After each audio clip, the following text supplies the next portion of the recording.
Jay Pukepuke, welcome to my podcast. Thanks, mate. Kind of good to be here. Yeah. Is it? Are you nervous? Are you anxious? How are you feeling? Yeah, all of that. Yep. All of that. Don't do too much talking, so it's all new, and I'm actually interested to hear the questions and see how I respond. So yeah. Yeah, well, so am I. So there's a couple of things that we should front foot it with. Brand new book out, a memoir called Inner Warrior. Mm-hmm. Yeah, I love the name. There's so many layers to that. Why was that the title that you settled on? I actually did a talk, TED talk, long time ago, and Inner Warrior came from a theme I actually stole off Steve Harvey, the comedian guy. He was talking about if you want your parachute to open, you got to jump off a cliff. Talking about potential, which is a word I hate, but I kind of ran with that theme with myself and my change, and it kind of worked with being in the Warriors at some stage. So it wasn't about actually a physical warrior. It was more of a internal warrior, which was the biggest fight for me. So it kind of just made sense, and everyone liked it. So yeah, that's where we were. That's how we landed. Why do you hate the word potential? Oh, because it's like you always hear it. Oh, he's got potential. I was like, what do you mean he's got potential? He still has potential. He just I talked a little bit about that in the TED talk around all the potentials in the graveyard, because people never acted on their ideas. It just grew on me as something I didn't like, the word potential, and people say it as a in hindsight, oh, he had good potential, he could have been this, he could have been that. It's like, well, he still can, just in something else maybe. That's just my little thing anyway. Yeah, because I suppose that's something you've heard a lot. People would say, in particular with your, I suppose like teenage years, they say you had a lot of potential and you sort of threw it all away. Yeah. Does it sting a bit? Yeah, it stung for 10 years. And I think back to what I could have, should have, didn't, and where my mind is at now and what could have been. But actually, where I am now is I wouldn't want to be anywhere else. It's kind of worked out better than potentially how I could have been. Potential. It's been a hell of a journey and a process to become the man you are today. That's sitting in front of me. And Bros for Change. That's the other thing you're involved with. How do you explain that? What's the elevator pitch for Bros for Change? Well, it was a really inspiring way we came about that name. Actually, is me and the bro, and we wanted to make change.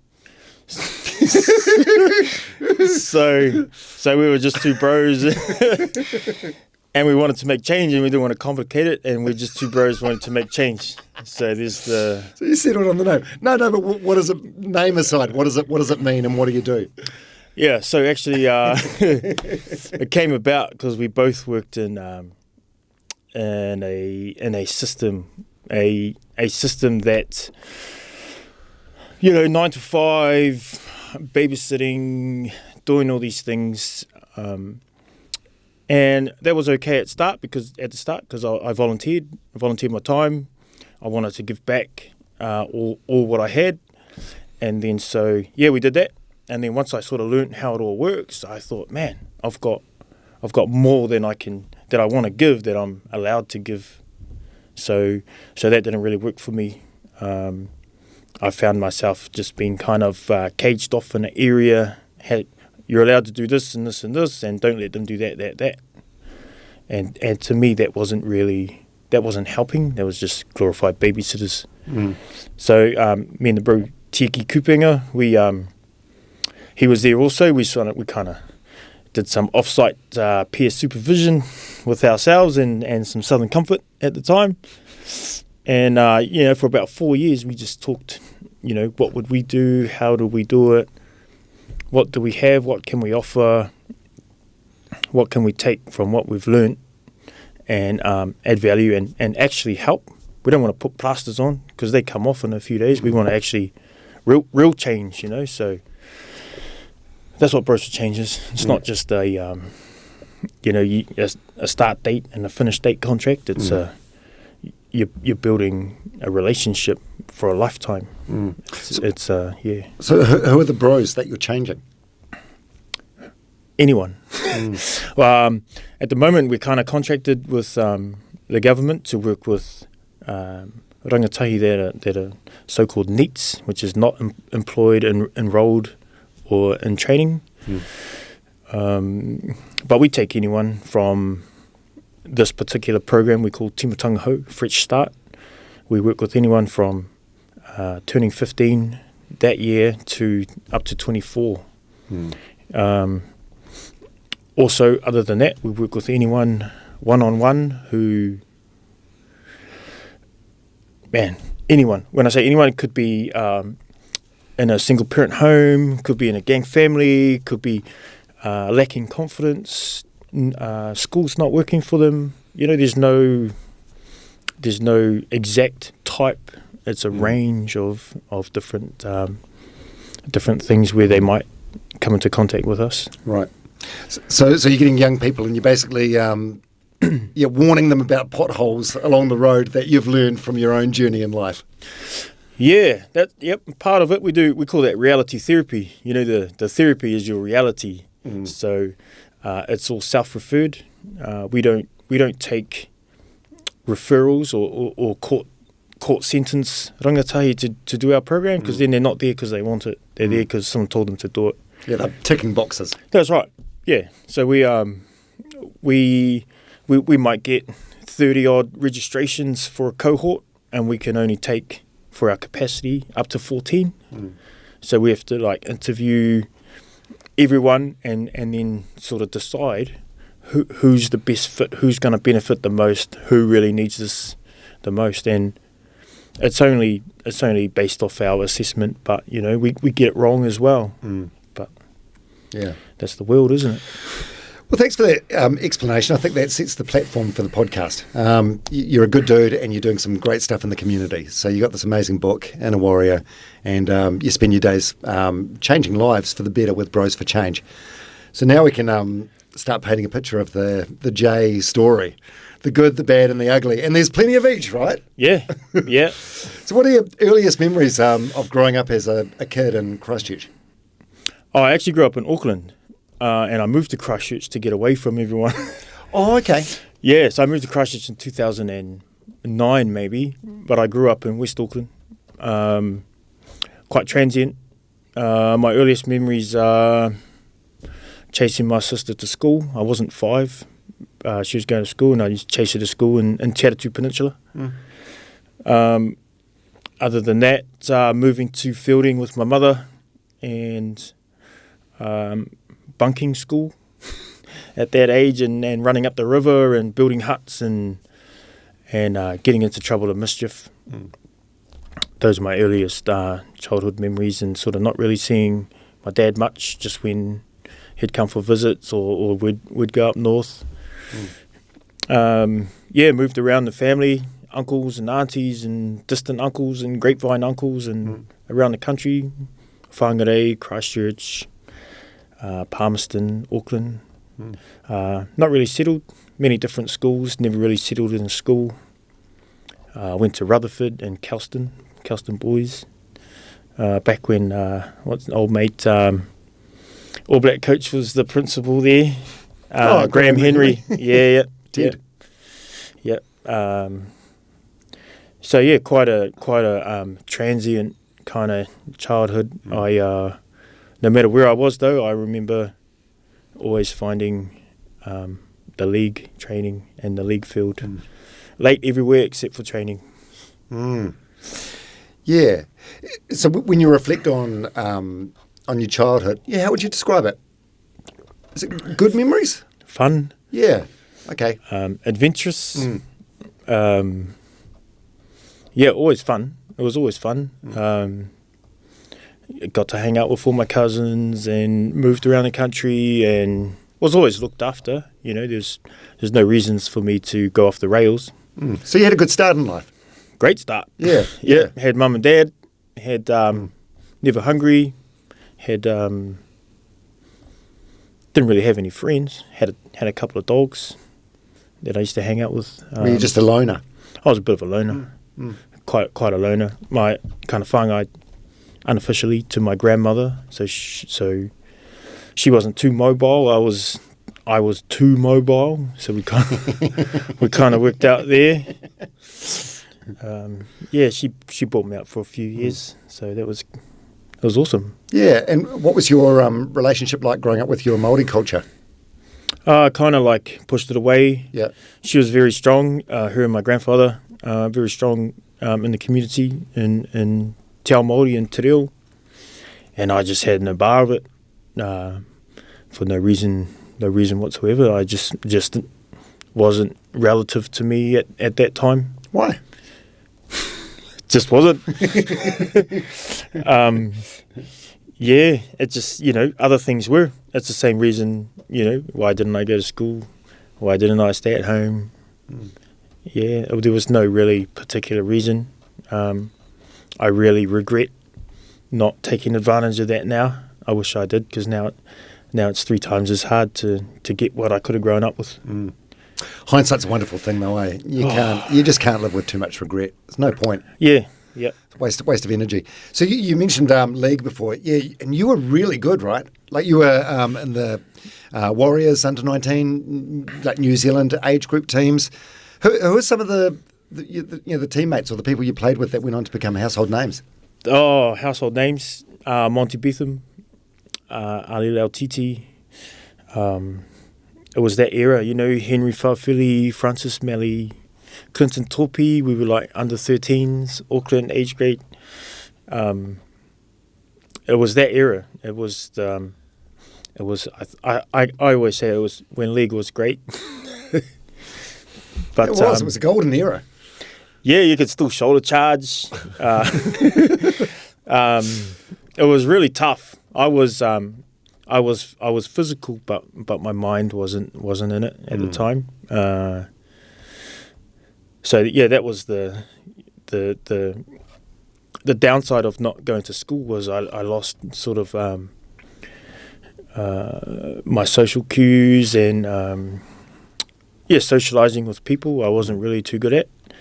I still a bit awkward around socialising. I prefer to sort of drift into the background, or I feel more comfortable hanging out with the rangatai at work. Being a big kid.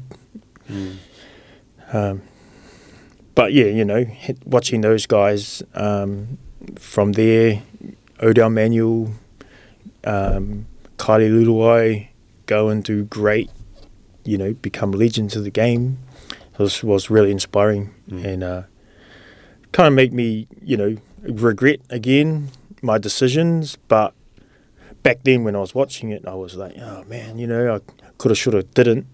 But now I understand and well over it.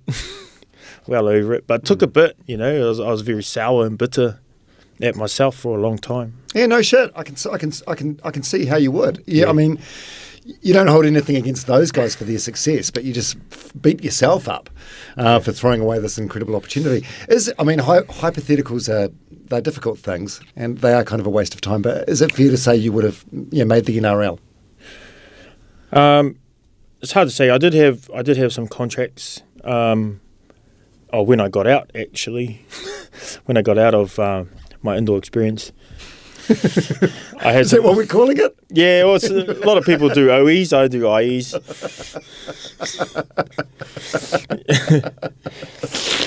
Yeah, it's similar. I mean, you travel the country, you meet like-minded people. It's making jail sound kind of sexy in a way. Yeah. So wow. So okay. So you were that good. So why did you start? It's quite funny. Why did you start going off the rails? Yeah, like I said, I was very quiet growing up and a loner, and didn't really have any schooling by my choice. I'd get dropped off or taken to school and then walk out. For whatever reason, didn't cope there. And that followed on to, I was obviously big and physical, but my mind wasn't able to cope with that. That was when I think back to those times, we go to training, we get all these gears, and Sam Panapa was doing all these trainings and these supplements, and it was sometimes twice a day, and then jump on the plane and fly to Australia. It was a very, very, very different environment from how I grew up and what I knew, and it was the 19s at the time. I was still 16. Wow. So you're 16 and you're playing with guys that are 18, almost 19. Yeah, and they were big, strong guys. Well, at that age, that's a big size difference. Yeah. That's what I mean. I was I hadn't grown into my body yet, and the problem came when I figured out how big I was and how strong I was, and I used that as my voice rather than talking. So that became both a saviour and an issue. I'm just struggling to see how you end up getting in so much trouble when you had so much promise and so much good stuff going on. Like you had this tribe with teammates and these opportunities. So when did you start going off the rails? Was it just a crew you were hanging out with? Well, to be fair, I was stealing and doing petty things from a really young age, like single digit. Can't remember exactly. I'm not going to say 5 because it's probably a bit older, but before I was 10, I was stealing. I was stealing off my family. I was stealing from shops. I was fighting. I was staying out. I kind of had no boundaries. That was a bit of a thrill to me. That kind of like rebellious. Yeah, I don't even know what I was rebelling against. I think it just appealed to me more than the other. And being good. Yeah. So, that just escalated over time, and it went on to like, I'd go out. You ever hear of that one friend who always gets into fights, and then that was me. I'd go out and I'd be like, man, why do I always get into fights? Well, it was me. So I was that guy, and I figured out later that people never took me anywhere because I'd just get into a fight. I was that guy. Getting into fights, fighting in public, doing things where the police would be called, and then assaulting police would get me locked up and to court and into what do they call it? Working for the community. So I've been serving the community for years. You jump in the van, you got your trailer and your wheelbarrows, and you go off, and you're in a van with like-minded people, and you make connections, and if you're thinking the same, then it's easy to build friendships, and from there you go to other places or you learn things, and everything just escalates until you do something very serious like what I did. Because it seems like there's a lot of like you talk about getting in fights there, and getting locked up and going to court. For a lot of people, that would potentially be the rock bottom, or the turning point. But you just had to sort of keep on going, didn't you? Yeah. And when I think back, if I didn't get caught, I would have kept going. So I'm really glad that I did get caught. That's right. Normally people stop when they get arrested. They go to court. They get sentenced to home D or pay a fine or whatever it is. They're like, okay, I'm going to change my life. But for me, it was like, okay, what now? What? Oh, do that. Just keeps escalating until you're a slow learner. Yeah, or you just enjoy it. Well, combination. Yeah, like I was transient. I wasn't settled. You're lost.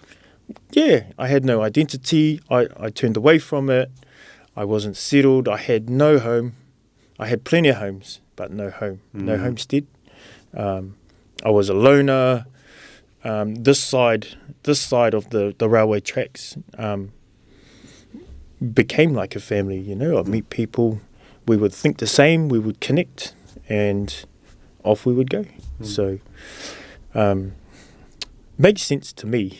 If you haven't done it, it's probably hard to fathom, why keep continuing, which I get. And no judgment. I'm trying to understand. I mean, we've only been going for like 20 minutes, but you're a really good speaker, and you're funny, and you're articulate. I'm guessing it hasn't always been like this, and it's taken a while to get to this point. Yeah, well, part of my work is talking about it, and talking about it actually led me to the book. So it hasn't been anything I've shied away from. Getting out of prison, at first it was hide away, I've been in prison. Shame.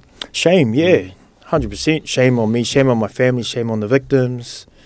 But now I've come to a point where it's actually my strength.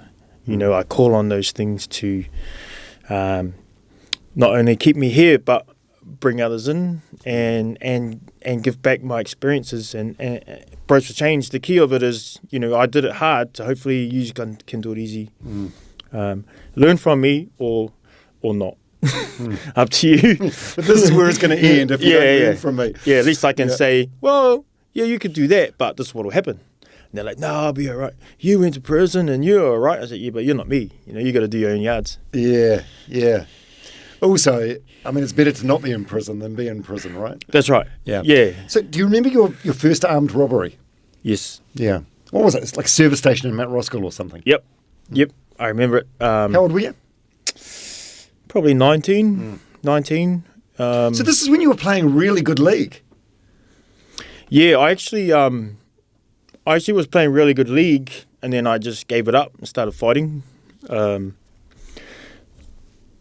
I don't even know why. I know why. It was probably because I was just with that crowd who were fighting. So I started training as a fighter, which took me away from league, which is a shame, which kind of led me down other paths.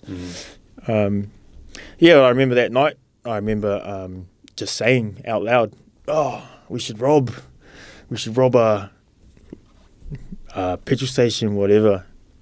And then guys who I was with, could have been 2, could have been 5 guys, can't remember. They're kind of like ha ha ha, that'll be cool, ha ha ha. But then saying it out loud actually made it real. And then I actually planned it. I was like, oh, why don't we just try and do this one and just get money and smokes. And it was really pre-planned, like how we would go in, which ways we could run to, where we would park the car. For me, I was like, quite detailed and all of that. And then I remember lying in the bushes looking at it and I could see up and down the road. It was, it was dark at night.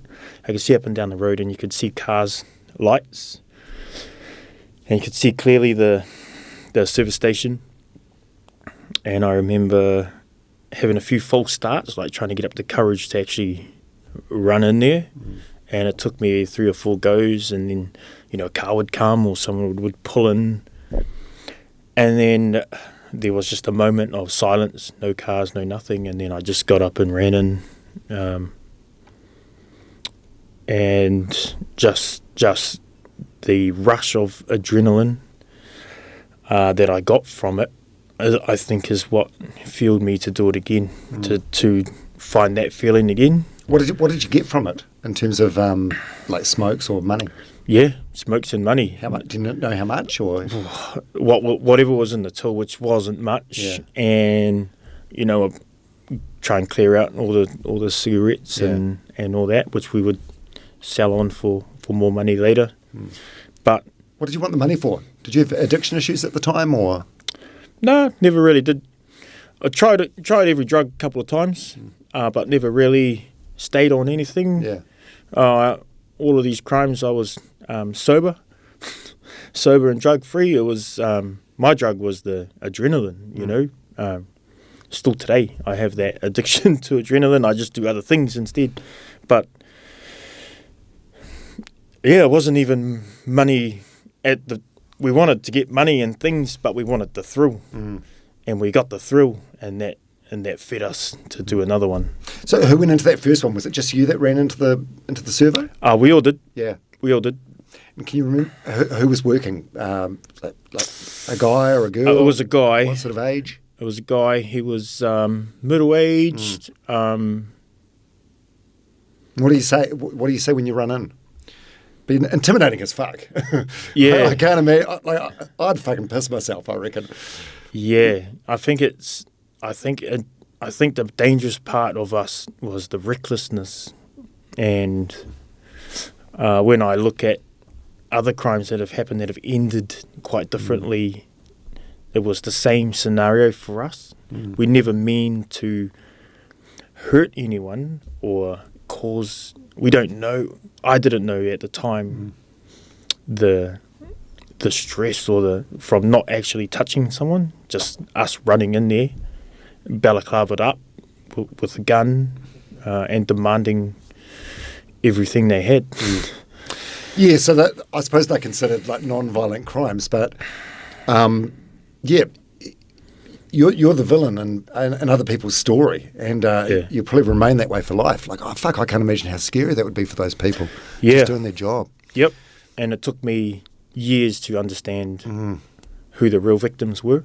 You know, even going to prison and people who visit me, you know, how hard it is for them to come and visit.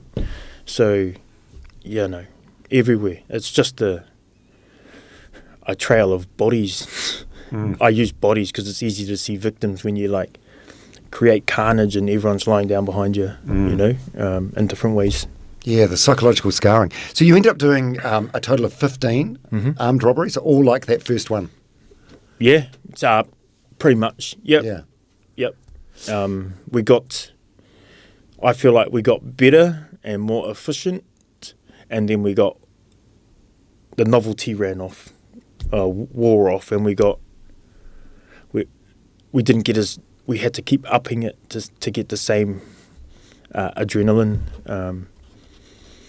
which was the dangerous part. You know, we were thinking about other things as well. So other things like bigger targets. Okay. Yeah, more money. Higher stakes, higher thrills, higher risks. Higher consequences.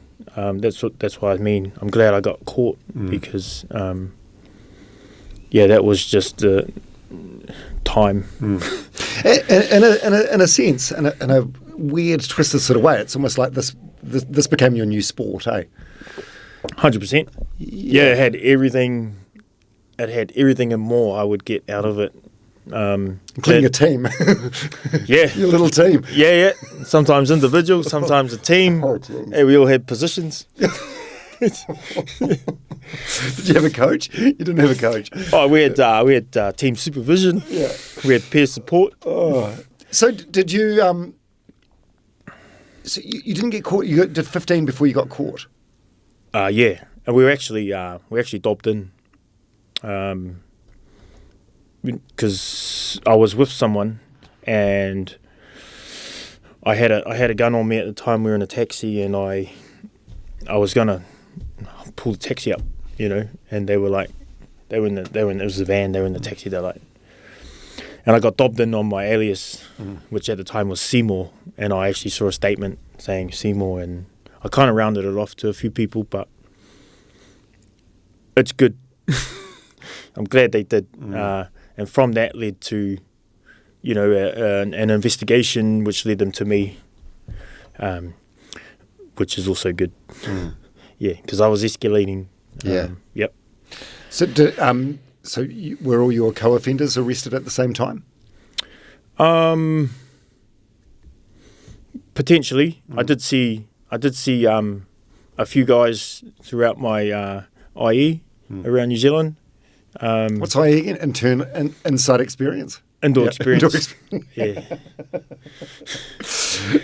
Do you call it that like because it's funny, or just because it like saying prison or jail is just more embarrassing or harder to say? Or? I think all of that, and I think it's a way to,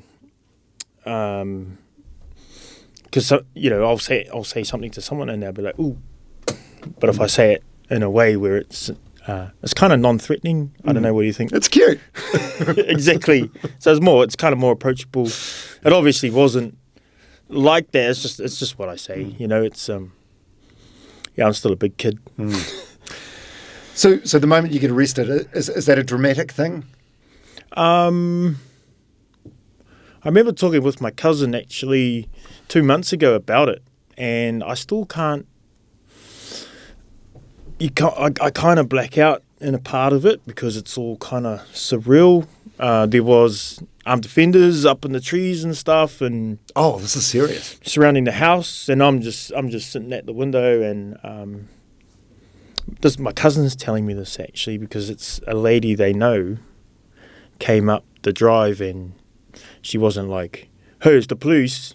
It was like, "Kia ora whānau, it's blah blah blah," which was a more friendly, because obviously they didn't know who I am, and I'm running around with a gun, doing armed robberies. So they're like, "Hey, we need to take all precautions." I'm guessing, but once they came in and sort of went through the house and found what they found and took me in, the gig's up. I didn't fight anything. I didn't struggle or try and run away. I just went through the process, and I was ready for my IE. But what's that? So you held at this time like 20? 19 or I think I just turned 20. Okay. Yep, I was 20 and a half because I went straight to men's, which was 20 at the time. What's that like, that moment, immediately going from having your freedom to losing it? I'll tell you, it's a funny story to me, but I remember this was a Friday, and I had this bottle of Karuba rum sitting on my shelf, and I was like, "Yeah, I can't wait to sink into that tonight." And when they arrested me and took me to the cells, I was like, "Damn, I really wanted to drink that rum." That's quite funny, but it also says a lot about just your headspace at the time. That's what I say. It's like that's just where I was at, and when I think about it now, I'm like, what a fucking moron. Sorry, but it's podcasting. Yeah, and I was just like, man, what are you up to? But that's why I did all the things I did. That's where I was at. That's where the mind was. But yeah, it was, I went through the process. They took me to Ponsonby Road to the medical centre to get tested bloods and all that, and then I wasn't handcuffed either. I was just kind of strolling, cops behind me. I think they were in mufti, and then they took me to Auckland Central and locked me up. And I remember the next morning quite clearly because in the morning they put you all in the like a big day room, and they opened the door and they backed the van up for court, or the bus, or Con Road, whatever they call it. And you line up and you walk on, and there's a big island cop there standing at the door with a list.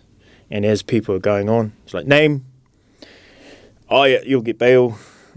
Next one, name, yeah, good judge on, you might go to prison. And then I remember I walking up, he's like, Pukepuke, you're definitely going to jail. Because it's in the charge sheet and armed robberies. Yeah. Wow. Yeah. So I thought that was, I'd accepted it. Like, I had all night to kind of prepare myself, not even knowing what I'm preparing for, but. So are you in remand before you court stuff, or are you just caught guilty straight to? Yeah, I went to, back then it was ACRP, Auckland Central Remand Prison, which is next to Mount Eden. Back then it was this nice new flash toy. Right. Oh, that's the one that's right on the side of the motorway next to Auckland Grammar. Is that the one? When you go down Lauder Road and you got the castle at the back, this is the first one. Right. You go past that into... I went there yesterday. Just have a look. What for? Well, I had my kids. I actually took my kids to Perry, Piremoremo, and I told them, I was like, "This is where you go when you're naughty," and they were like, asking me heaps of questions. Because I never hide from it. I just be honest with it and tell them. I didn't tell them what I did, but Dad was naughty, and this is where you end up. Did you spend time in Piremoremo? Yeah, I was in Maxi. Right. Were you? Yep. The second time I went in. Right. The second time. Oh my God. You're a big and intimidating dude. So you could look after yourself, but is that still a terrifying place to be? Yep. I was scared. I was. It's a funny scared. When you say scared, you some people think, oh, you were like quivering and all that, and it's like scared. Like if you're going to have a fight in a ring, I'm sure there's an element of scaredness which keeps you sharp, if you know what I mean. So it was that scared of. I was coming off the streets as well, so there's always that looking over your shoulder and keeping yourself all right. But the big boys are there. I was just a petty. In the big scheme of things, yeah. Yeah, in the big scheme of things, I was on a honeymoon. You guys up there turning up. What'd you get, bro? And I was like, 6 years. What about you? 30. Holy, you pillar of strength. Yeah, 6 years. Not even worth unpacking your bag. Yeah, they're like, honeymoon. You know what I mean? So it's kind of, in the scheme of things, I felt like I didn't belong there. But obviously there's people there that probably belong there. It was an experience. Were you mixing with anyone that was like high profile? Yeah, there's heaps of high profiles at the time. The samurai guy was there. Anthony Dixon. The guy who did the executions was there. The young guy, ASB and all that. Yeah, that's right. They were all there, and everyone in between. So I ran into a guy. I'd ran into him previously before I got to Perry, and then he turned up at Perry, and I was like, "Oh, hey, nice to see you again," in a way that you do, and he goes, "Oh, I just got PD, which is preventative detention, which means that they prevent you from getting out." And I was like, "Wow!" And he was very. You wouldn't think that was the face of someone who's never getting out. Who was that? You know what? I forgot his name. Yeah. I actually prefer not to say the names, Fair enough. Yeah, preventative detention, that's reserved for the worst of the worst, eh? Yeah, but I never had a problem with him. He was a nice guy. Well, obviously wasn't. No, but there's no one's 100% perfect and no one's 100% evil either. Yeah. Yeah. Yes, just going back to the court thing, and then we'll go back on the incarceration stuff. So you're in court. So the final sentence is what? Because you ended up serving 6 years, eh? Yeah, I got sentenced to 4 years, 10 months. Yeah. For those 15. Okay. I got discounted for ownership, youth, and potential. Being in the Warriors, and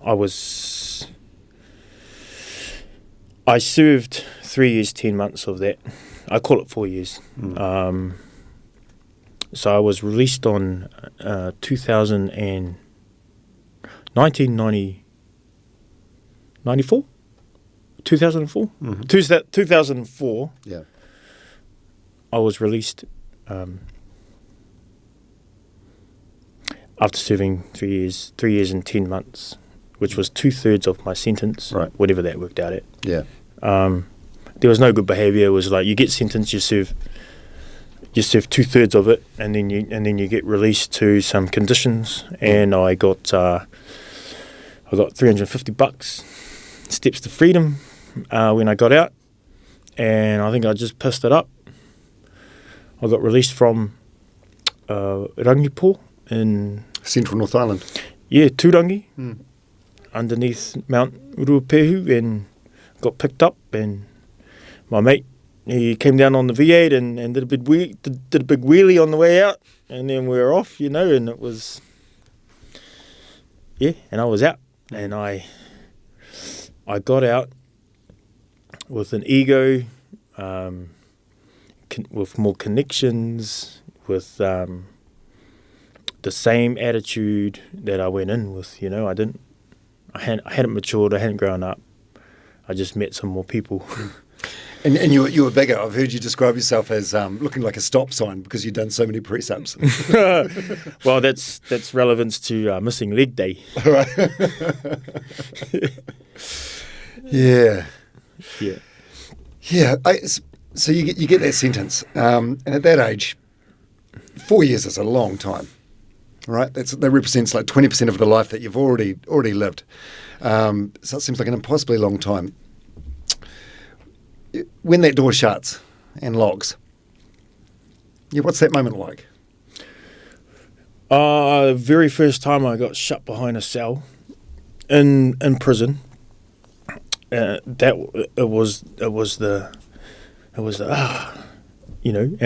I came back to the rum because it was the next day, and that would have been the Friday actually. I got locked up in prison, so I would have got arrested on Wednesday or Thursday, but again, and then I was like, oh well, might as well start training.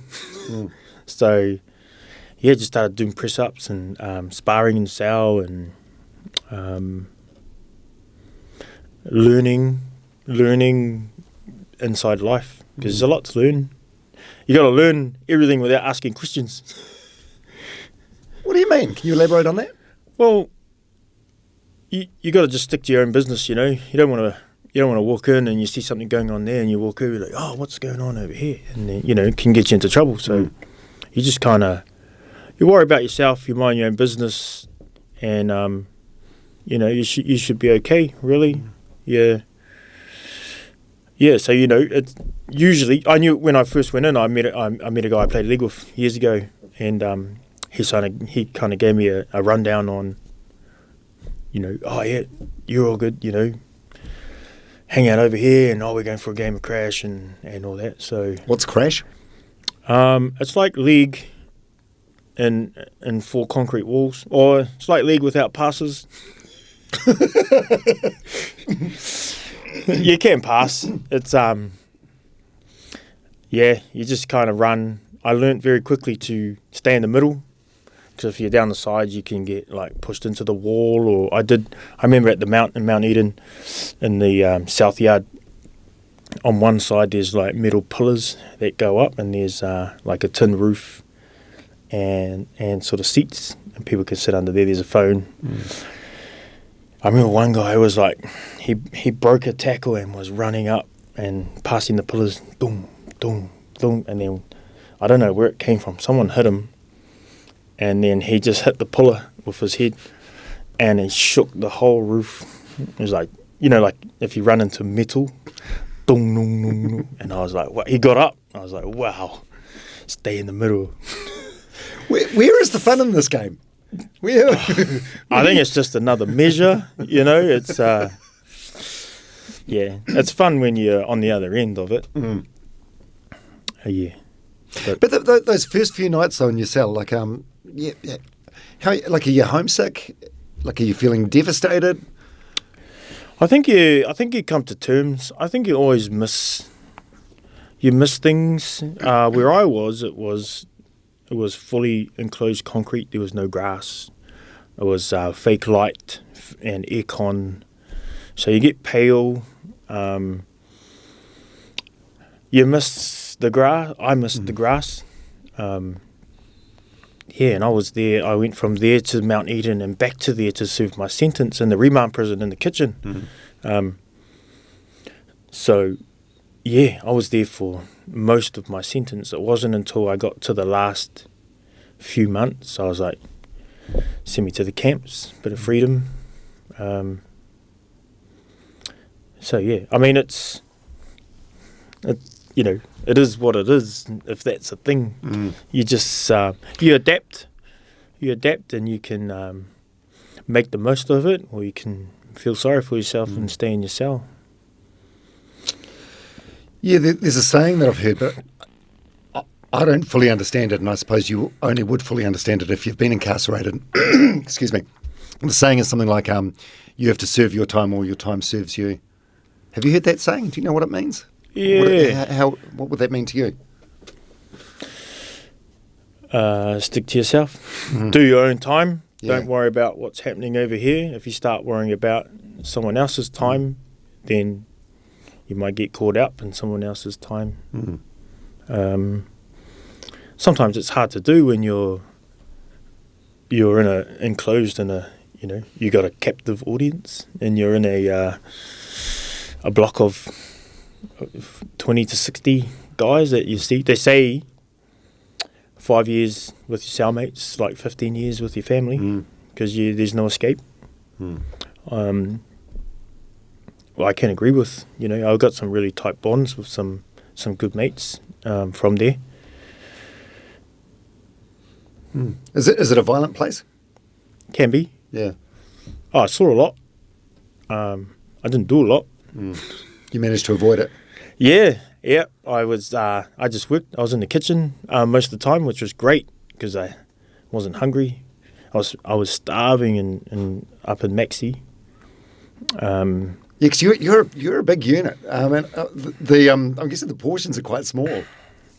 They're everything you need to survive. Right, and nothing more. And nothing more. Nothing more. Than yeah.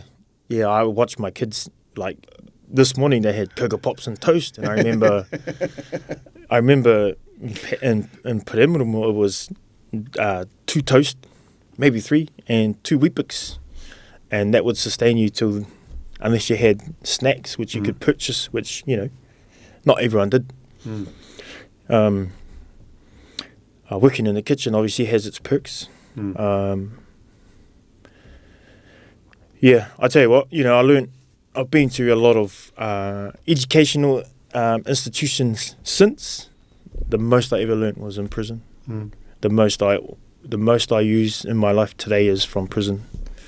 And in terms of good stuff?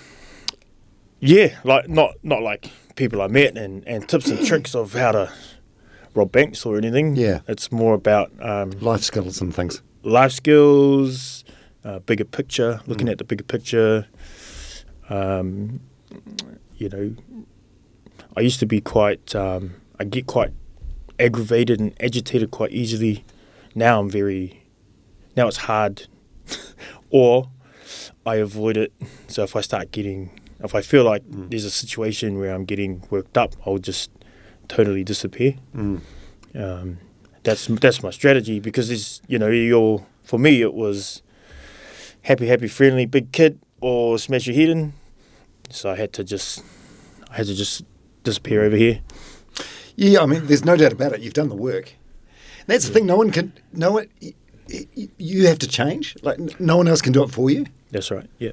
I suppose that's like going back to what you were saying at the beginning with Bros for Change. It's like, these bros have to make the change themselves. You can give them the tips and the tools, but they got to do it. It's the old saying, you got all these, take all these horses down to the water, but if they don't want to drink, 100%, they're not going to drink. Yeah. So same principle, same concept. What was something or some things you saw inside or experienced that people on the outside would find it hard to believe? So I didn't see, but I heard a guy get beat to death, and I saw the body get carried out the next morning. It was weird to me because no one came to help him. We couldn't. We were locked up, but we could hear it. And then we stayed locked up in the morning, and they just carried him out, and never saw him again. And the guy who did it, I feel like they took him straight after, or not long after, and we never saw him again either. So obviously went up to Maxi or something. I've seen a lot of fights and standovers and other bits and pieces. I mean, I guess the stories that are there because they happen. They didn't just appear from anywhere. All the stories that you hear, they generally is what goes on. But also, I had a really good, kind of maybe my first sense of really good camaraderie around the boys who were, we all trained together, we worked together, we lived together, we looked after each other. It was amazing, I loved when I was on the camps on a winter morning underneath Ruapehu, make a nice jug of tea and stand at the door, and you see the mountain appearing. Amazing. As the boys would wake up, morning bro, cup of tea. So that was really cool. You're painting a really nice picture of it. Yeah, actually, I had another guy on the podcast, a guy called Ben Paroa. He's like one of New Zealand's top farmers. When he was 15, he got involved with a couple of mates and they ended up with a manslaughter charge. Yeah. And he turned his life around in there. It was in Rangipo that he got on the prison farm. Yeah. It was his introduction to farming, and he's changed his life around. He said similar sort of thing. Of course, wouldn't want to go back, and is a completely different person now. But I think that's what you want to hear, eh? Someone reforming and making the changes. It's the same. Like, just because it was like that for me doesn't mean it was like that for anyone else. Yeah. Or it will be like that for anyone else. That was just me and my mind and how I appreciated the small things. I remember those things because it's what I appreciated. I remember the first night though when I got there, I slept in a fetal position on the wall heater. It was that cold. It was a little square heater. I remember just stuck up against it, but I became used to it and got some extra blankets and got it sorted. Yeah, can't you just ring the room service bell? No, yeah. Pick the phone up. Yeah.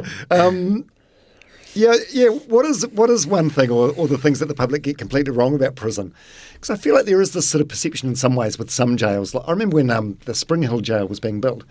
If you listen to Talkback, you think it's like a Club Med or something. People talk about how it's like a holiday resort. Yeah. Well, I went to Ngāwhā prison when it was first built, just opened, and for me it was heated floors, ensuite. Not quite the ensuite you'd get in the Airbnb, but it was nice. It had a running track around the outside. It had a river running through it. We did make a slip and slide one day. We stole the commercial spray and wipe out of the kitchen and tipped it down the hill and then hosed it off, and then we all ended up with burns all over our body from the raw spray and wipe. And we went to medical and they laughed at us and they said, "That's your punishment. You got to deal with those burns." Probably painting another fun picture, but where is this jail? This one sounds amazing. The one with the running. You had me at running track. Yeah, Ngāwhā, and then Ngāwhā Springs, right, north of Whangarei. Yeah, but that's after there's a lot of dangerous men in there. There's you're getting told what to do, when to get locked down, when to open up. There's always a threat of violence and standovers and all that things you'd think of as well. I guess all of that was there. I just try to remember the good, take the best out of it and what I learnt. And I remember one stage in my lag, I remember thinking to myself, well, I'm here.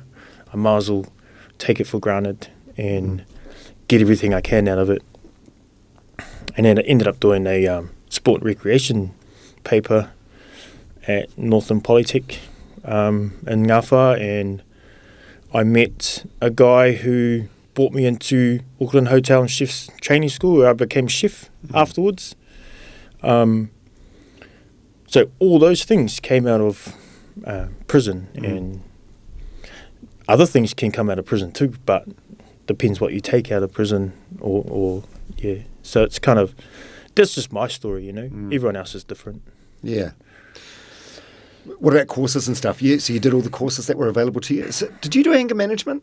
Just something you said before. It sounded like you got, you know, you got control of your anger. Like you said something before about learning to walk away from things and. Well, I had to, otherwise, I just keep fighting. Yeah, but did you do a course for that, or no? Did you just? I did do realization. I did do a straight thinking program in prison, and at the time I did it so I could get out. Later on, those things pop up, and I'm like, oh, I remember that. And I actually met the lady who wrote it, or was part of writing it. She was my boss later on, which was cool. And she goes, oh, so you've obviously taken some on board. I was like, well, you employed me. So, when you eventually get released, how do you rebuild instead of returning to what you know? Yeah, I think that's the hardest thing. Is I was lucky, you know. I've got heaps of uncles and cousins and aunties and mum and dad, and I was given a place to stay with my uncle. Amazing house and facility, and I got. Sorry, this is the second time I got out. First time I got out, I stayed with my sister, and my sister's too nice, and you know I do what I want, and because I'd served 2/3 of my sentence, there's no follow up. You just get out. Oh, no parole conditions. Yeah, you just get out, and so I just got out, and I got out to. Well, you know, she gave me a room at her house, and I met the guy from the chef's course, and I went and did the chef's course, and I did amazing at it. And I took that opportunity, and then as soon as that course finished, I had idle hands again, so I was a bit bored. And then, met up with some people, and got the itch again, and did some more robberies, like 6 months after I got out.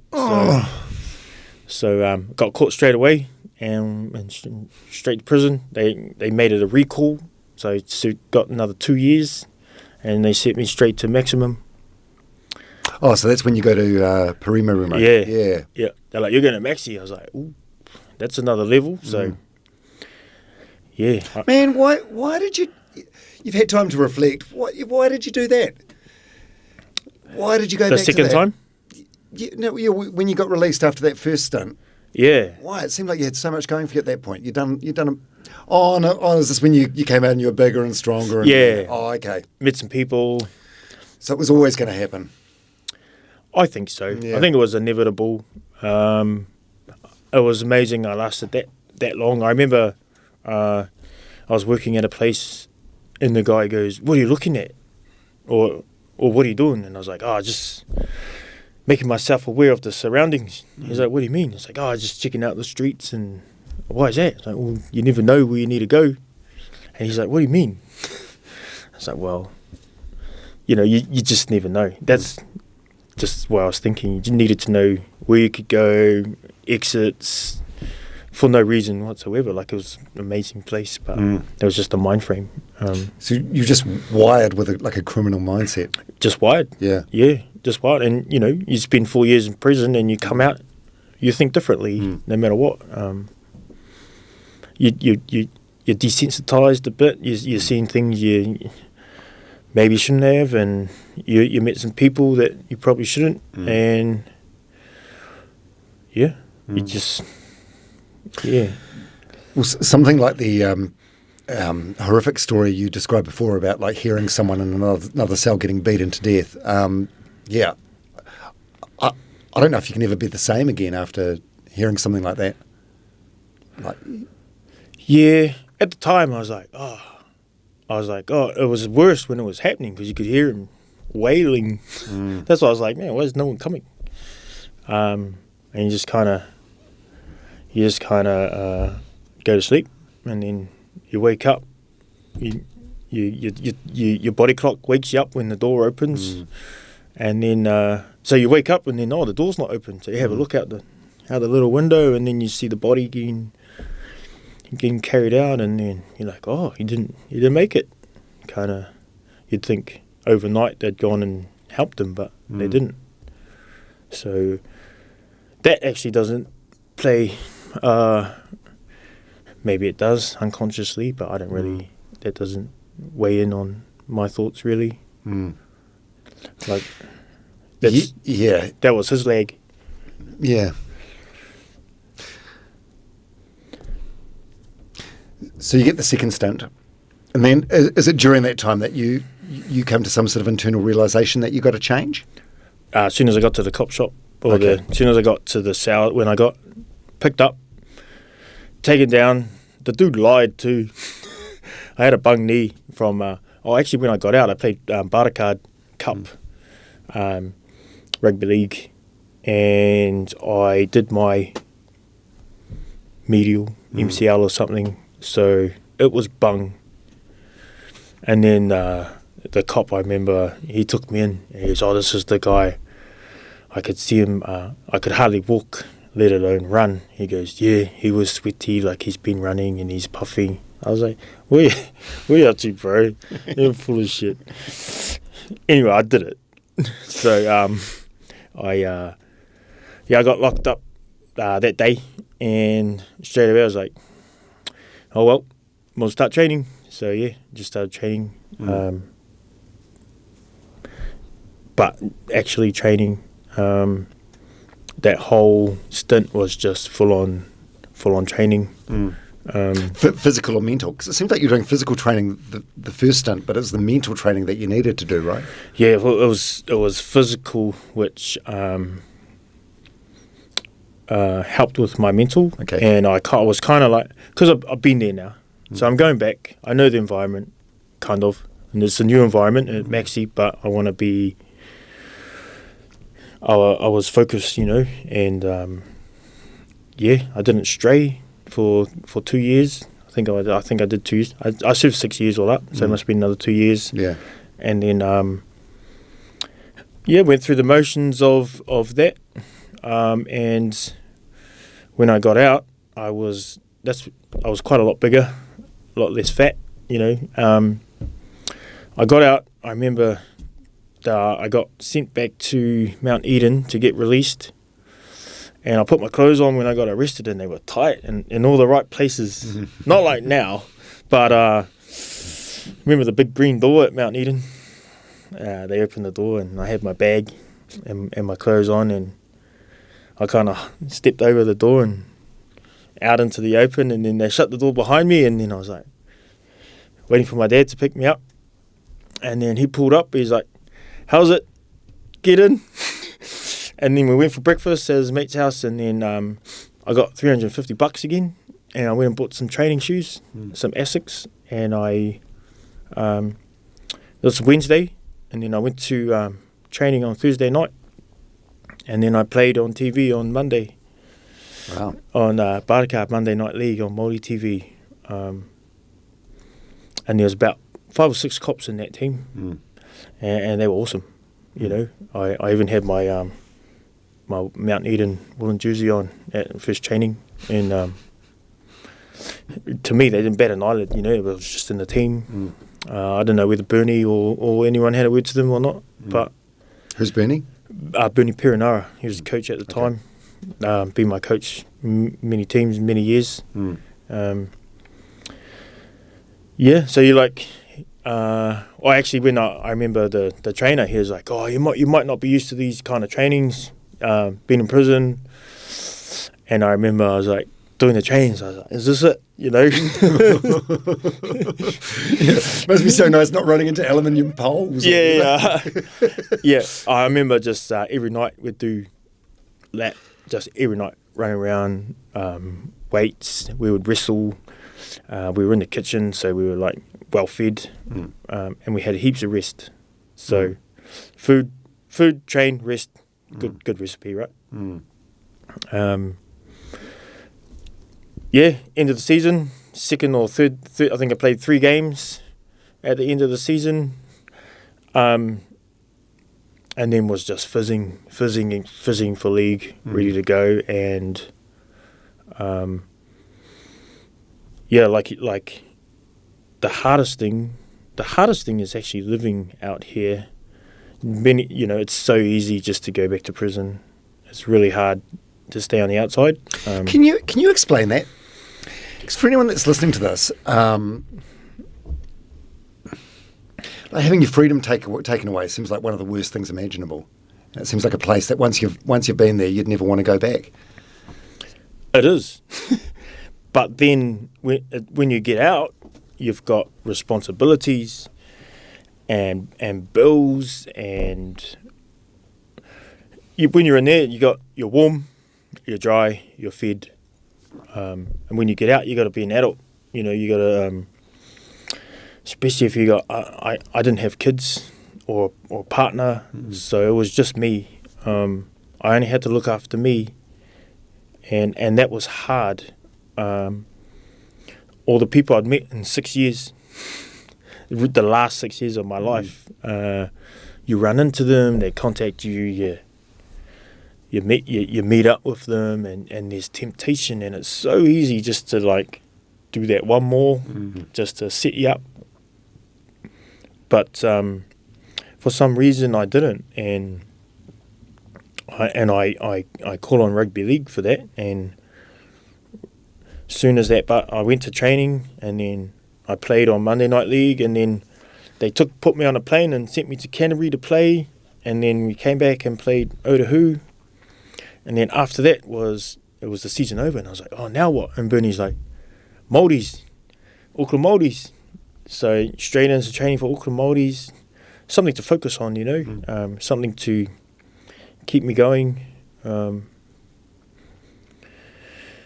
I think that I was lucky in that aspect. Rugby league was a passion of mine, and it was that revival of that kept me over here rather than going back. So I call it, rugby league, it really did save my life. Gave you a purpose. Yeah.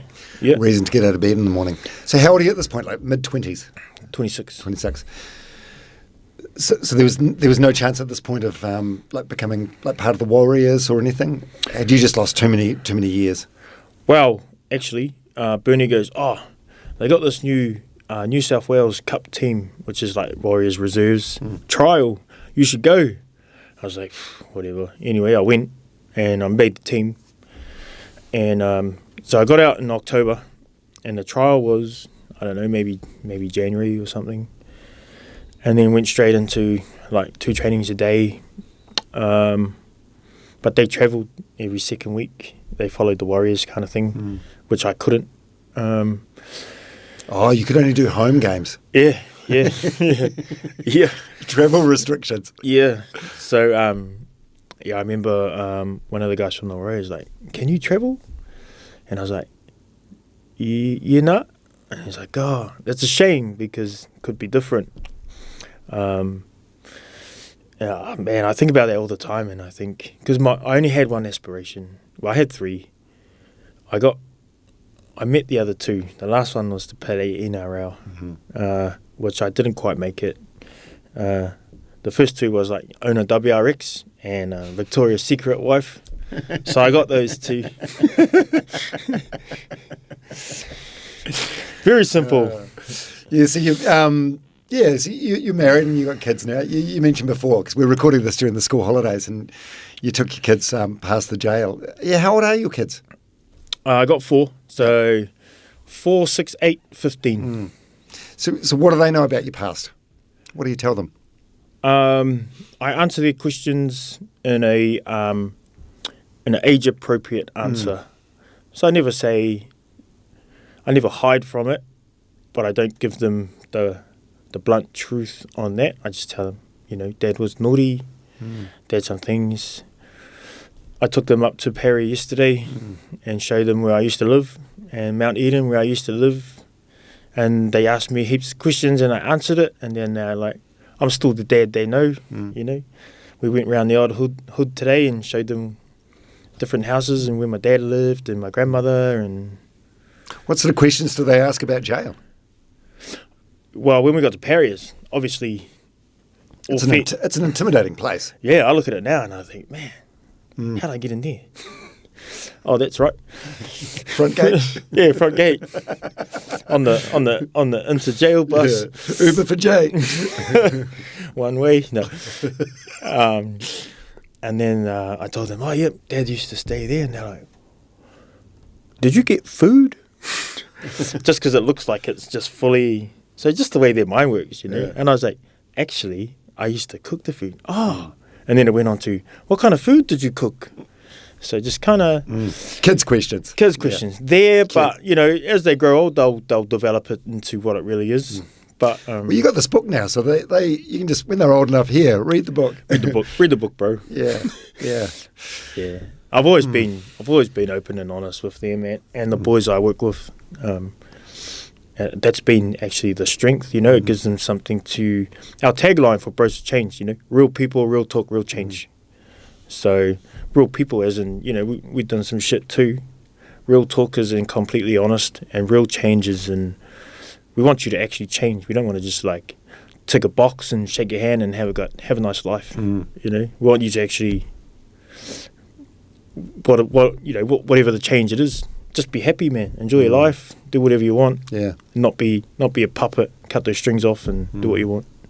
When you met your wife, like, when do you tell her about your past? I can't actually remember the time. I do remember like knocking on the door at her house, and her mum answered, and her mum said to me later at one of my birthdays, she goes, "Oh, I remember when you knocked on the door," and I was like, "Oh my gosh." She was like quite intimidated. But You are a really imposing dude. I wouldn't want to play a game of run it straight with you, put it that way. I'm a bit old now. But yeah, I mean, my she's polar opposite of me. You know, she's really nice.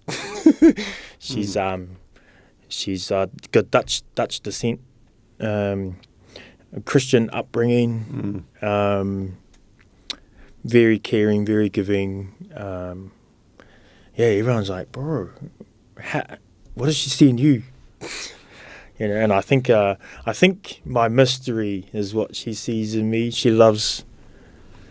So I don't actually talk too much to her about it. Like if she asks me a question, I'll answer it, and then she's like, "Oh, but what else?" You know. So, well, I know you hate this word, but maybe when she met you, she could just see the potential in you.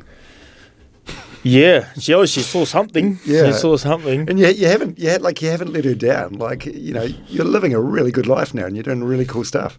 Yeah. But I can't imagine, like from her perspective, how difficult. She falls in love with this guy that's got a past, and then she's got to explain it to like her family and her friends. Like she's got to justify it to them. You know what I mean? Yeah. I remember at the wedding, like I said, I've always been open about it. Yeah. And if people ask, I tell them, and they'll say one of two things, like, "Oh gosh," or "That's great that you're doing well now." You know. So I remember at the wedding, it was a lot of people, 100 odd people, and you know, you stand up and you got to say this great, amazing speech. And I remember saying, "The last time I spoke in front of this many people was at court." So, but everyone laughed. It was a great icebreaker. They're your people. Yeah. Oh. Yeah. It was. You got a good sense of humour. How does your past still impact your life today? Obviously, there's the travel issues. You can't travel.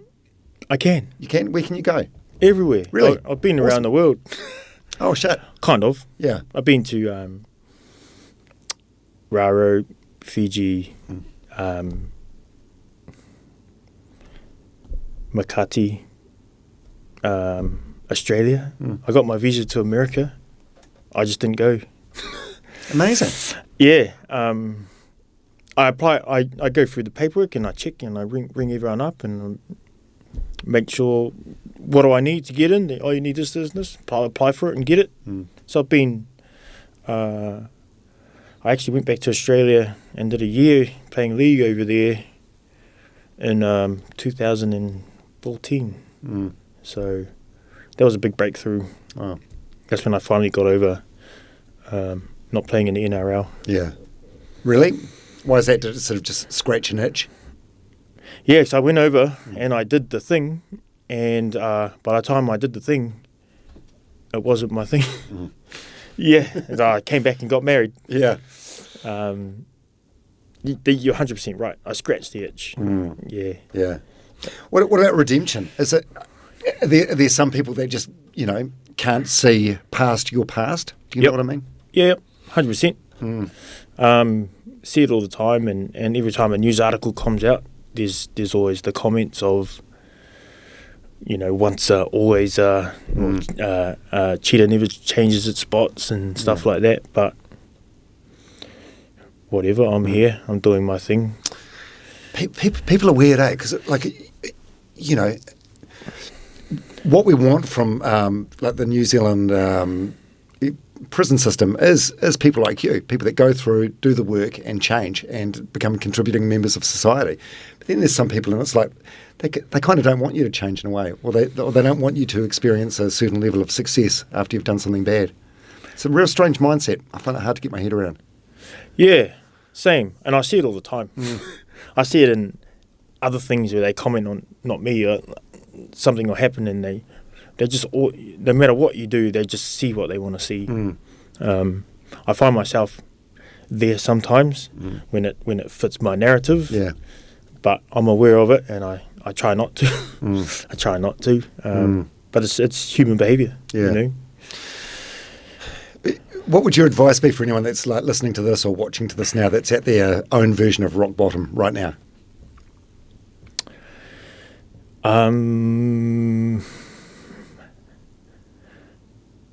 Yeah, I don't know. Don't do that thing you did that hurt. Don't do that. No, it's hard because everyone has their own version. One guy said to me, two things to change: inspiration or desperation. So if at the bottom, you're probably desperate.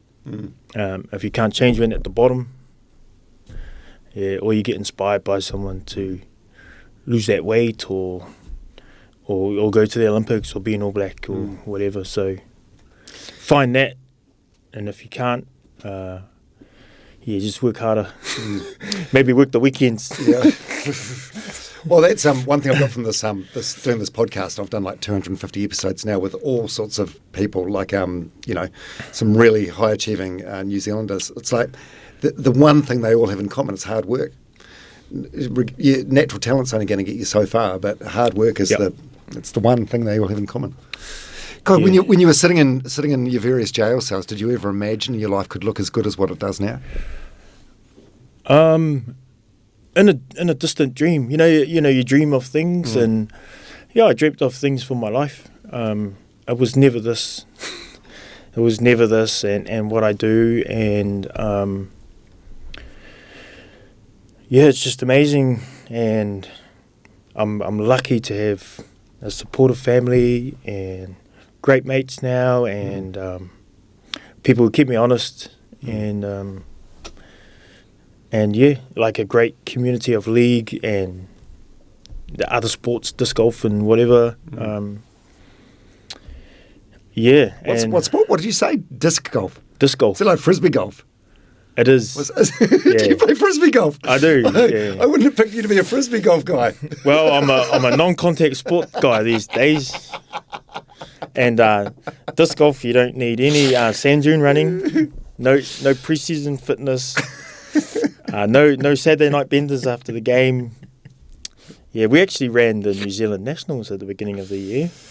But what would 19-year-old Jay think of this guy, the disc golfer? Oh, the same as 35-year-old Jay would say when he first learnt it. Bro, want to come for a game of disc golf? Disc golf?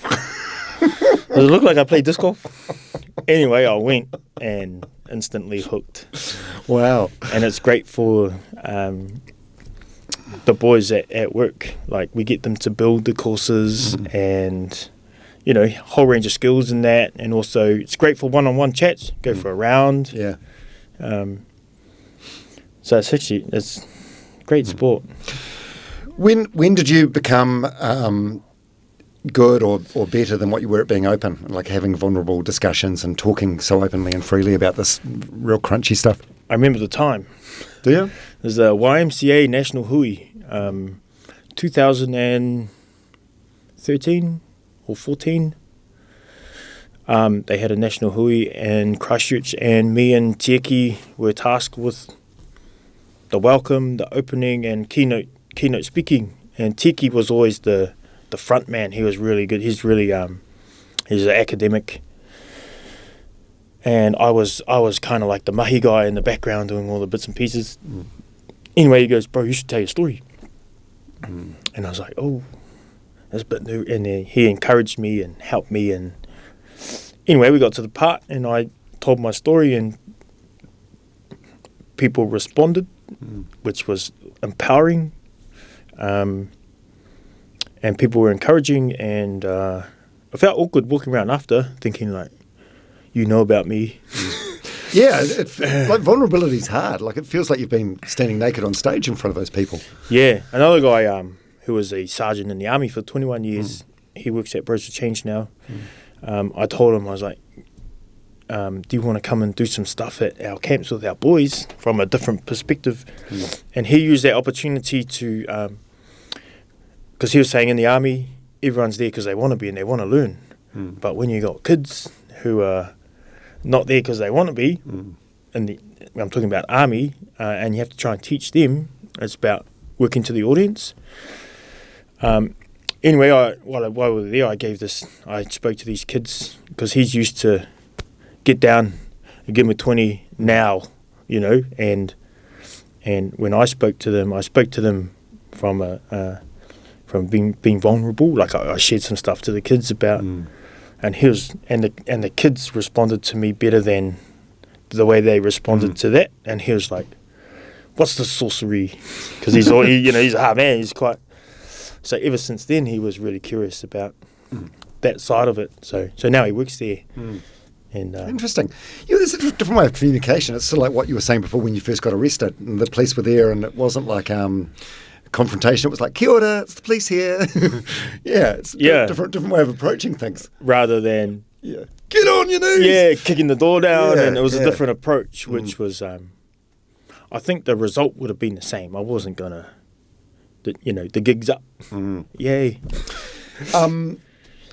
How often, if at all, do you think about the victims these days? The people that were working those jobs when you did the armed robberies? Times like the last couple of days, a lot, because I'm here in Auckland. And I think of not the physical harm I did to them, because there was no physically, there was none. It was all mental. Psychological, and I just think me coming in aggressive like that and demanding, I actually don't know how that feels, but I can imagine, they all take it differently, and I hope that they see what I'm doing now, and I hope they're kind of like, not it was worth it, but I'm glad that he's giving back now rather than continuing on that path, and others are victims. So that's kind of what I think of it. I haven't really made any attempts to reach out, whether they're around or not. It's been a long time, and so if any of them were watching this or listening to this, like, what would you say to them? Man, I'm just, obviously it's changed my life, and I hope it hasn't had any major effects on their life, and come for a beer. No, just obviously. I mean, I can tell you're ashamed about it, because you're not the same person now as what you were then. Very ashamed, especially like direct victims from that armed robbery end, as well as my family and all that. So Yeah. hopefully now it's kind of like all healing itself. Yeah. You're helping a lot of people fix their lives now, but I reckon we're all permanent works in progress as human beings. What's one thing that you're still working on fixing in yours? My connection to Te Ao Māori. Is that going to be a lifelong thing? Yep, never ends. It draws me now more than ever, draws me back to, that's why part of it is showing the kids my grandmother's house, my dad's house, where all the houses I lived while I was here, the area I grew up in, the prisons, and then on tomorrow we're going up to where we're from, the marae, where my grandmother's from, and then next week we're going into the Urewera where my grandmother's from. So all of that is a home base, and once you know where you are, you know how to get anywhere from there. If you don't know where you are, how do you get to New Zealand? Plane, boat, walk, depends where you are. Yeah. So that's my kind of that's my thinking is to. So if I ask my kids, "Oh, where are you from?" Oh, they actually fluent in Te Reo, but Wow. But a lot of the boys at work, I'll be like, "Where are you from?" "I'm from Christchurch." But I know there's a lot more behind them. So figuring out where their home base is, then they can go anywhere. Yeah. Because once I kind of accepted that, figured that out, I kind of been hitting milestones ever since. Yeah. That's awesome. Do you consider yourself a role model?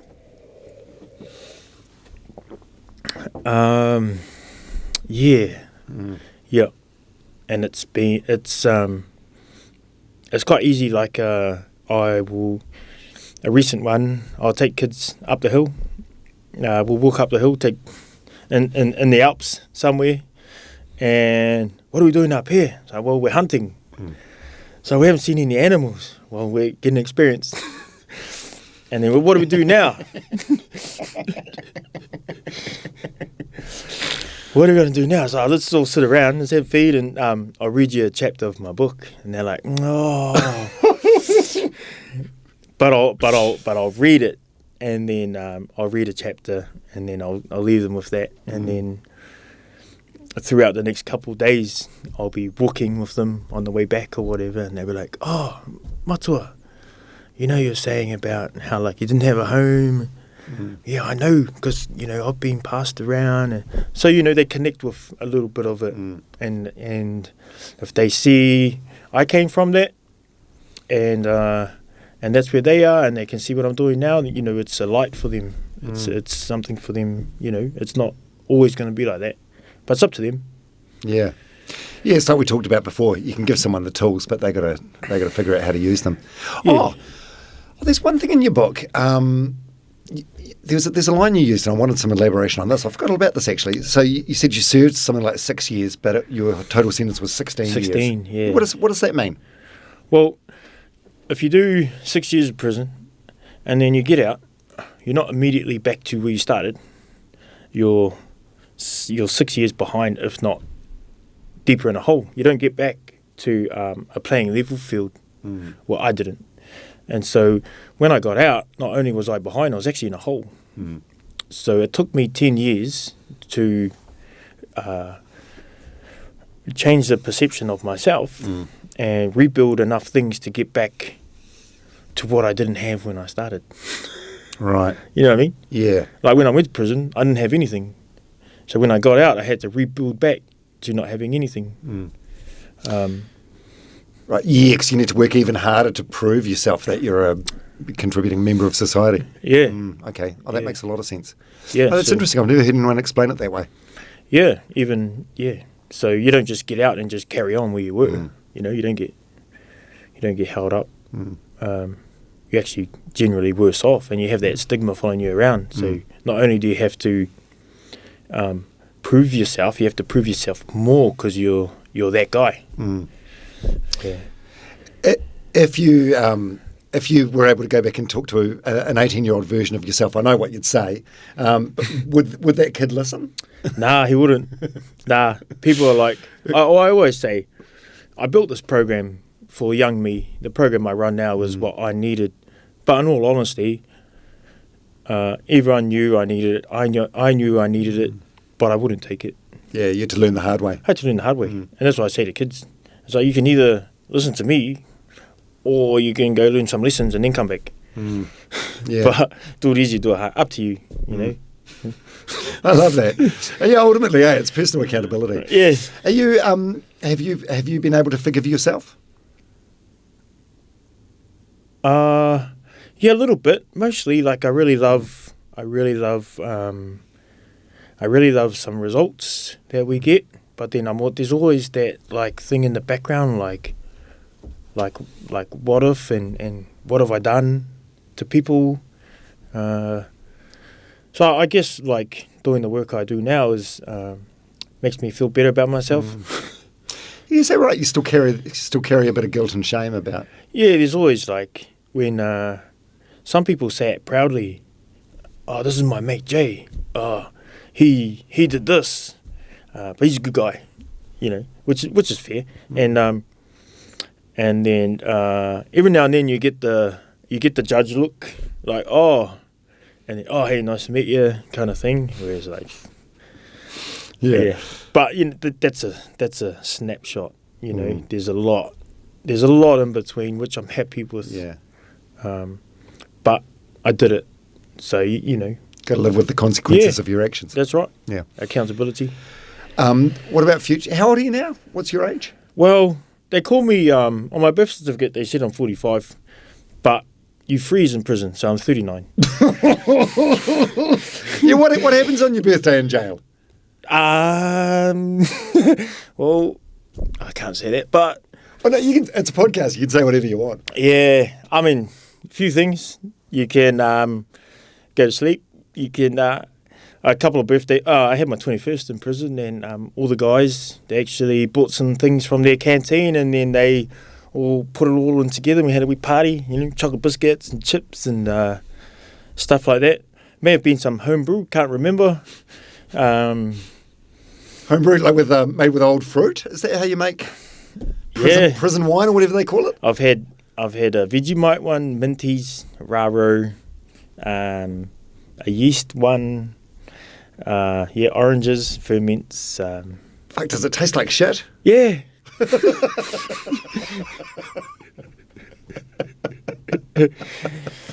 But you know, desperate times. Yeah. I got crook a few times. Obviously, they're still cooking.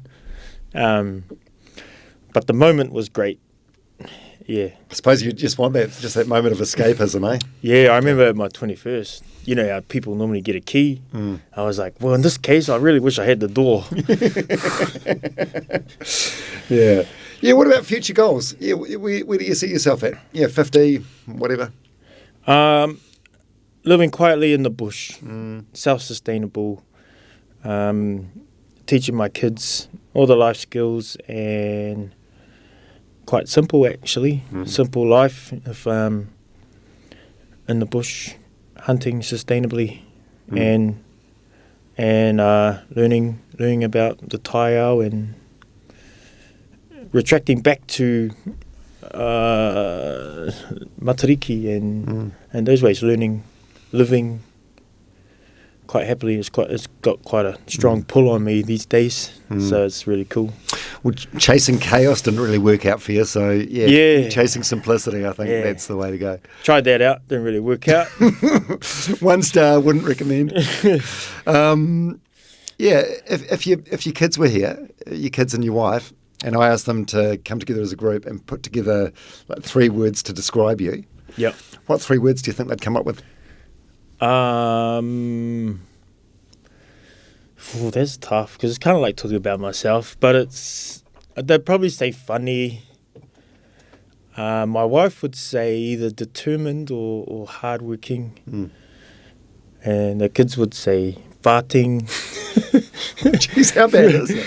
But probably determined, funny, and caring or strong. They're nice words. You like those words? I do. It describes a very different Jay to, the one I left in Auckland. Yeah. Yeah. Are you proud of yourself? I am. I'm proud of what I've been able to do, the places I've been, and the way I've recovered, I guess, from what could have been very different, and proud of my family, and sort of excited to see what they can achieve. This has been great. Yeah. How's it for you? Is it cathartic? Is it embarrassing talking about the old stuff? Yeah, there's a little there's a little bit of embarrassment there. There's a little bit of it's gone fast. Yeah, it's been like an hour and a half. Yeah. Yeah. It's gone fast. It's gone good. Yeah. It's been really great. I've really enjoyed it, and I hope it's been enjoyable for you as well. Yeah, I hope it's interesting. Yeah. That's what I thought of the book when they said, hey, you should write a book. I was like, because I'd already been talking about a lot of the stuff, so to me it was just repeat. But that was my main goal, was like people would be like, oh, this is not even interesting, but seems to be interesting. Yeah, I lived it, so it was kind of, I know the story.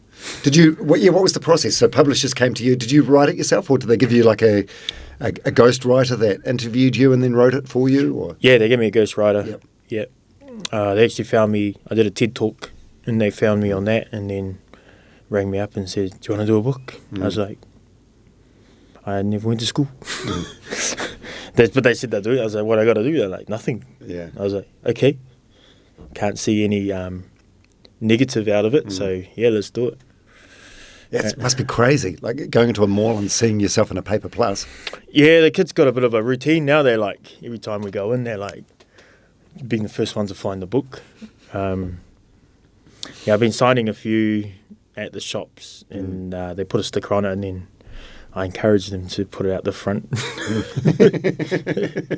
I wasn't too fussed at the start, but we got to some kind of best-selling list. Wow. Which was, at the time, I was like, oh, maybe there's something here. So then I started pushing it a bit more. But it's been a whirlwind. Yeah. Hey, well, congrats, mate. Congrats on everything you've done. No, actually, not on everything you've done. Congrats on everything you've done recently. Yeah. And I can't wait to see what you do in the future. You're a good dude doing good stuff. Yeah. Cheers, Dom. Thanks for having me, man. Appreciate it, mate. Yeah.